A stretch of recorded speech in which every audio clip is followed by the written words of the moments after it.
And we're back with more on News Talk Saga 960. So very glad you could join us on this edition of the Mark Petrona Show. Well, looks like there's going to be another Iron Curtain.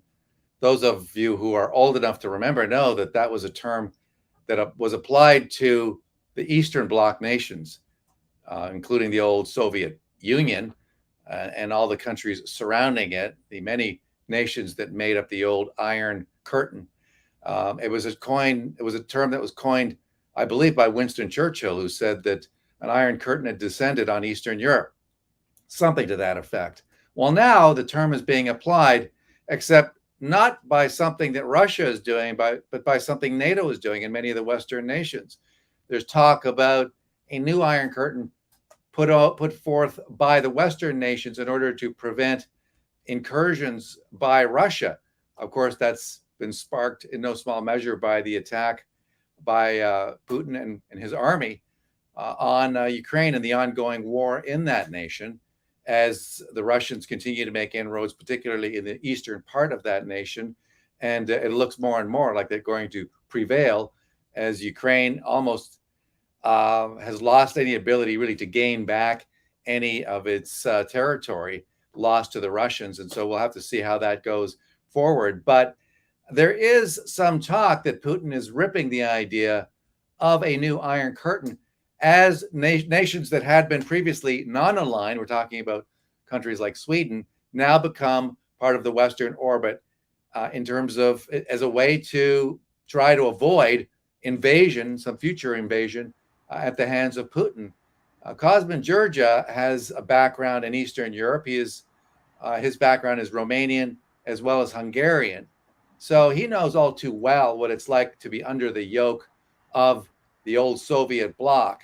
But he has some serious concerns here that we may be inching towards World War III with the creation of an Iron Curtain from the West rather than from the East. Welcome to the show, Cosmin.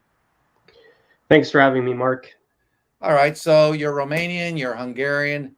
What do you make of this move by NATO, by Biden, by the NATO countries to try and create an Iron Curtain around Russia, presumably to contain that nation, given what just has transpired in Ukraine?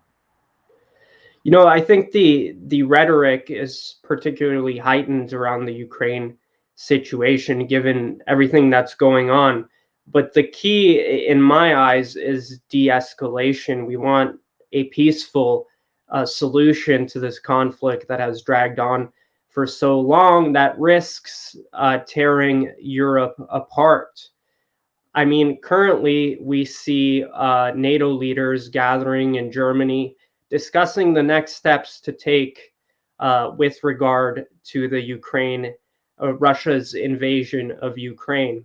Um, Obviously, NATO plays a big role in this, and with countries like Sweden and Finland announcing an intention to join NATO, those countries border Russia. So Putin has cited this, the expansion of NATO, as one of the reasons behind the invasion, behind the aggressive attitude. Western policymakers and pundits dispute that, whether NATO is actually a threat to Russia. We know that NATO was established to defend against and compete with the USSR. The USSR doesn't exist anymore, of course, but Russia obviously sees this as a threat. And as you said, I'm Romanian. Romania is a NATO country. And so far, it looks that Romania has been positioned to sort of weather this conflict. We have taken in a lot of refugees from Ukraine. We are one of the primary countries housing Ukrainian refugees and providing humanitarian efforts through the corridors on our borders. So I think we are at a very unique moment in European geopolitics and history with everything that's going on. And the West currently is trying to present a unified front to scare away Putin, to sort of limit that expansionistic trend that has been coming out of Russian foreign policy. Yeah. The story is that the U.S. is going to send thousands more troops to Europe, along with fighter jets, ships to help defend against Russia, although we have no proof that Russia has any intention to invade any other country. I mean, there had been concerns in Ukraine, and there had been predictions that they would go into Ukraine, but I have heard nothing about Putin looking at other countries. I mean, if he goes head to head with NATO nations like Romania, then I guess we would be in World War III, because there would be a commitment to fight along with Russia by countries like Canada. Biden has also announced the first permanent U.S. military base will be created in Poland, a move hailed by Warsaw. And of course, you already mentioned Finland and Sweden. NATO has sent 4,000 extra troops to the eastern flank. And we even know that Canada has some military personnel in Ukraine, presumably possibly involved. I don't know if they're directly involved with fighting. I can't imagine that they would be, but certainly in a training and intelligence gathering type of role. I mean, why is the West going further and further into this potentially dangerous approach against Russia? I mean, I can understand wanting to help Ukraine, but I mean, Ukraine has been kind of part of the Russian orbit for many, many decades. Ukrainians themselves do not want to be part of Russia, a lot of them. But then you kind of split the country in two, don't you? Where the eastern part of the country, where there are many, many ethnic Russians, they're perfectly at ease with Russia. Parts of the western part of Ukraine are not. But I mean, do we really want to get any deeper into that conflict if it means pushing the world into war? And there's nobody that would be more sensitive to that than the countries that used to be part of the old Soviet bloc, and including Romania. I mean, some of those countries also are getting taxed because they're feeding the Ukrainian war machine. And so I'm hearing more and more that countries that have, promised aid, allocated defensive equipment, or military equipment to the Ukrainian war effort, that they are starting to, frankly, run out, not run out completely, obviously, of military hardware, but they're kind of they're reaching the point where they're saying, we don't have a whole lot more military equipment to allocate to this cause. Are you hearing anything like that some of these nations, perhaps even Romania, are saying, maybe that's as far as we can go?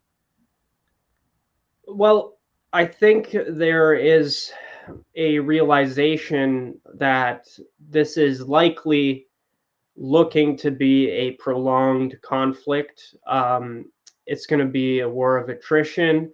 It's going to last for who knows how long. I don't think it's a predictable situation. Russia has shown itself ready to dig its heels in. Initially, it looked like Russia was interested in sweeping the entire country. It was confident. It landed troops in Kiev, but now we're back to that old east-west divide. Russian forces, along with Eastern separatist forces, have pretty much locked down some substantial industrial parts of eastern Ukraine. I think this is going to be a prolonged conflict, but the solution is not escalation. We don't want to escalate this, particularly because of the sensitivity of where this is happening, of Europe as a singular entity, right? We want to maintain peace in that continent, but the fact remains, many EU states remain dependent on Russian energy, and this is one of the crucial problems where we see countries like Germany, Romania, even although Romania has their own gas supplies, but other countries more so in Europe relying and being dependent on Russian energy. And I think that is Putin's main bargaining chip, and he totally recognizes it when we have all of these European nations trying to become, more environmentally friendly, pursuing climate policies that in a time of war simply don't make sense. I would understand these initiatives when we're talking about time of peace, but when you have a war machine on your border, it simply conflicts with reality. So there needs to be a drive towards energy independence, and Canada provides a main source of energy dependence for Europe if we could develop those supply chains, develop those pipelines, those freights, those energy corridors to get our supplies into Europe and to essentially free them from that yoke. But that we're talking about a development, maybe a decade in the making. These things don't happen overnight, and I think this is a primary concern. Yeah, absolutely. I mean that ship was missed. We missed the bus ages ago. I mean, we could have helped. We could have actually helped prevent an invasion of Ukraine if we were supplying energy in amounts that would appeal to, say, the Chinese or the Indians or the I think Europeans. it could have been the wealthiest country in the world today should we have had the ability and willingness to get our energy to the world, precisely for historical moments like this, because it's always, hindsight is 2020. But Well, I think, yeah, I think it's more. I think we're not talking about corruption here. I think we're talking about leaders who are not working for Canada; they're working for somebody else. I want to refer you to a story that you have on TNC.news. True North, Ottawa to police racist, homophobic, misogynistic signs or speech on Canada Day. Ottawa to police these types of things, as if somehow, we're right back to the convoy and the same types of smearing that went on during that protest. It's like these Ottawa police can't resist, and the city officials there, including Mayor Watson, just can't stop smearing freedom-loving protesters, people who are well within their rights to do so. Talk about this story. it's a little bit strange because we have the Ottawa Police Service coming out saying that they are going to essentially police speech. Now in Canada, it's part of the hate speech is part of the criminal code. You can get charged for uttering hateful messaging, calling for the elimination of peoples, genocide, etc. Those are serious crimes. But this statement by the Ottawa Police Service is more of a threat than anything.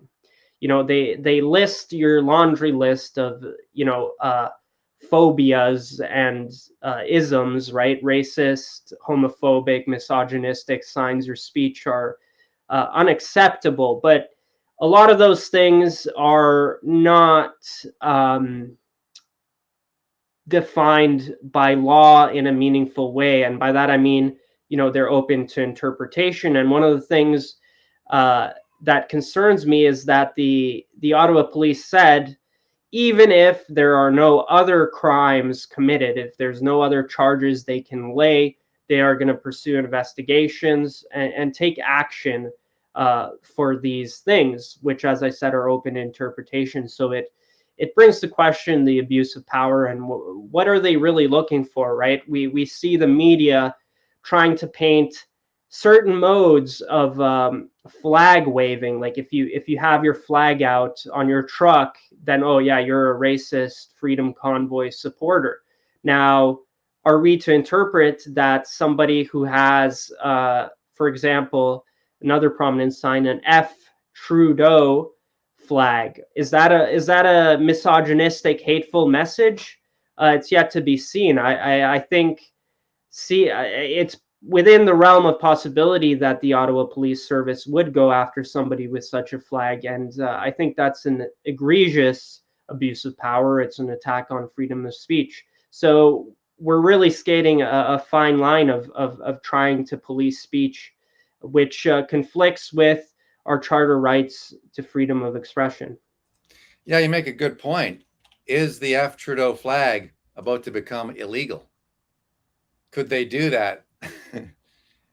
That's possible. Yeah, and I've seen a worrying trend in public safety committees, people testifying, saying that extremist rhetoric is tantamount to anti-liberal messaging. They've said this before, that there is anti-authority messaging, which is anti-Justin Trudeau, anti-liberal. So I don't think it's a crime to be upset with the ruling party. I don't think it's a crime to speak out, even using some profanity, it might be uncouth and it might be not the right message you want to spout, but I don't think it's a crime. And I think the Ottawa Police Service really needs to think about what country it lives in, because in Canada, we do have rights. We have charter protections. Freedom of speech is still a thing, even though our government is trying to legislate it away. Yeah, I mean, we have a government that basically turned the country into a prison for literally millions of Canadians who, for months and months, could not even leave. They were basically trapped, could not fly out. We have a government that imposed martial law that fired thousands of people who chose not to get the shots or chose not to get to disclose whether they got the shots, who locked down millions of people. And so somehow that is supposed to be what shunted aside in favor of focusing all our energy on, an F Trudeau flag. This is absolutely outrageous. It just shows this weird mental game playing that's going on with these people. It's like, they pummel Canadians for months. And then when people fight back, they get all squeamish and start whining about flags and convoys. It just shows the gaslighting that's going on at the level of the government. But tell us how people can access your content. Yeah, sure. You can visit us at tnc.news to view True North content, or you can just follow me on Twitter at CosmanDZS. All right. Cosman, thank you so much for coming on the show. Appreciate it as always. Thank you, Mark. Cosman, Georgia, coming to us from beautiful Abbotsford, British Columbia. And that's it for this edition of the show. I will actually be off on Canada Day, taking a bit of a break. So enjoy your day. And hopefully, God willing, we'll be able to do it all again next week. Take care, my friends. Have a great weekend. Bye-bye for now.